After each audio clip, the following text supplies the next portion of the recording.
Joining us now is constitutional attorney Jeff Lewis. Jeff, thank you for joining us tonight. It seems like the justices were skeptical at best of some of the arguments made by the group challenging President Trump's spot on the ballot. Is it right to assume that Trump will, once all is said and done, actually be on the ballot in Colorado? Well, the short answer is yes. I mean, they didn't announce a decision today, but based on the questions by at least 7 of the 9 justices, it looks like Trump's going to be back on the ballot. Okay, so can you explain? It seemed like one of the cruxes here was that a state might not be able to invoke the 14th Amendment. But, you know, me, a non-lawyer watching this, thought, well, states routinely have to figure out and filter through, you know, is this constitutional or not when we do this on the state level every single day. How would this be different? Well, the big difference here is a national office. If you had all 50 states each determining who could and couldn't be on a national presidential ballot, there would be chaos at the time of the election, and there would be chaos at the Supreme Court in terms of reviewing the decisions of these 50 states. That's one problem with having states enforce this provision. Well, okay, so then something I expected to hear more of today is the justices determining whether Donald Trump was an insurrectionist. That really didn't seem to be as big of a factor as some of the others, like the 14th Amendment and the third, you know, provision and what have you. Is that still going to be answered in some way by this court? Is he an insurrectionist? Not likely. I think most of the arguments today assumed the factual finding below, which was that he engaged in insurrection.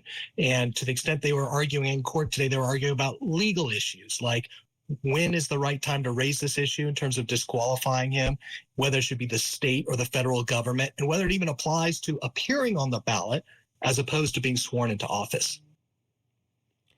Yeah, apart from I mean, when you talk about the federal government there on Capitol Hill, senators never convicted President Trump of insurrection. In fact, that trial ended in acquittal. So, I mean, has this really already been decided, really, before we even get into this?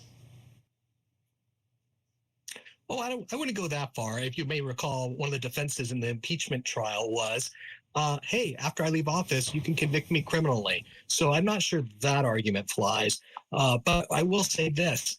There's a big difference between appearing on a ballot and being sworn in, being qualified to sit in the office. And I think that, at the end of the day, is going to be the issue that the court rules on in favor of Trump and puts him back on the ballot, because all he's asking for is to appear on the ballot as opposed to being sworn in. Jeff, they're in this weird spot to where they are the final word, yet it's an unenviable position. How much of today was looking for a technicality, even if it's, you know, someone appointed by President Biden saying like, well, I don't know, this intrigues me, that maybe this is a way that this is not something we can touch, that almost they were looking for a way to say, keep me out of it.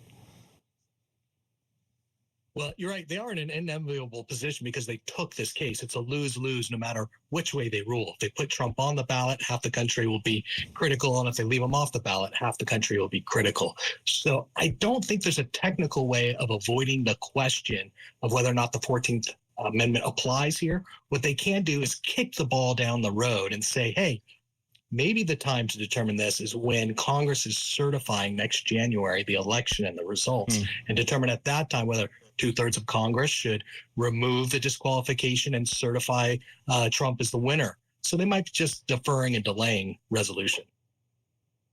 That would be, as someone who covers Congress, exceptionally messy on Capitol Hill, especially with the Electoral Count Act and how that's been worked into things. The way that you can challenge the election results in the Hill. I mean, we could talk about this all night. Constitutional attorney Jeff Lewis, thank you so much for your time tonight. Call him. He would love to talk about it. Please, I'll give you his number. Still to come, the Senate votes on critical